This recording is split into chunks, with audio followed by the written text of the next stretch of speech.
Bitter, hard, bitter. Imagine biting into a chocolate bar like this. Well, believe it or not, that's exactly how chocolate used to taste before the Swiss stepped in and invented modern chocolate. So how did they do it? Well, let me tell you. For centuries, chocolate was only drunk as a bitter, grainy drink. The Aztecs mixed cacao with spices and drank it as a health tonic. When Portuguese explorers arrived in the 1500s, they brought cacao back to Europe.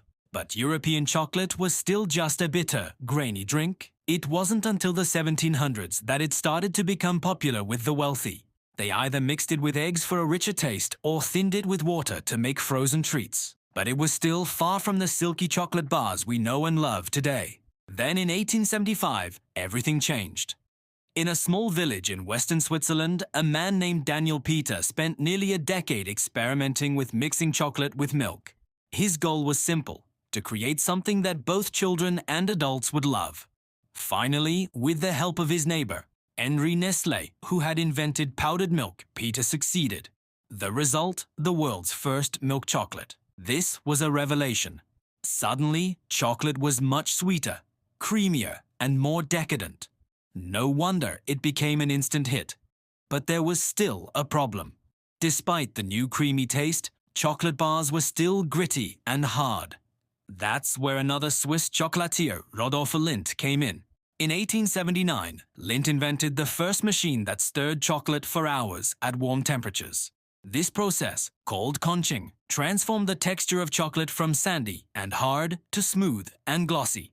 Today, Lindt's great-grandson still uses the same vintage-style conching machines in their Swiss factory. And yes, they still make them by hand in small batches. Conching wasn't the only game-changer. Another crucial invention was the modern Swiss roll. It allowed chocolate to cool and harden quickly, turning it from liquid to solid. Suddenly, Swiss chocolatiers could make solid chocolate bars. It didn't take long for other companies to copy the idea. By the late 1800s, Swiss chocolate was famous around the world, but there were still many iconic Swiss chocolate bars yet to come. In 1908, Theodor Tobler invented Toblerone, famous for its unique triangular shape and honey almond nougat. Soon, huge chocolate factories were set up across the country. These inventions turned Switzerland into the world capital of chocolate. Brands like Lindt, Toblerone, and Nestlé became famous around the world. But what makes Swiss chocolate so special even today? First, there's the quality. Strict Swiss rules allow almost no additives, so Swiss chocolate is pure and simple. Second, there's the milk. Swiss cows graze in the Alps and produce some of the highest quality milk in the world. Finally, there's the tradition. For centuries, Swiss chocolatiers have been obsessed with two things: quality and perfection.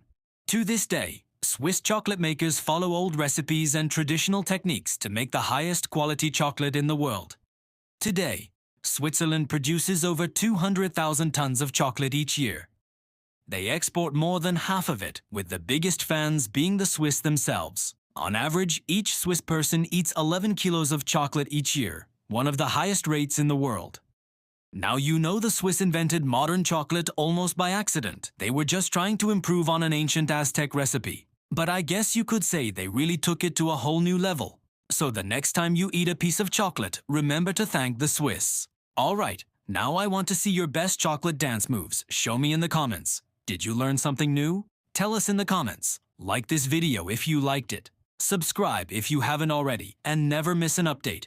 And check out these other videos. Thanks for watching. See you next time.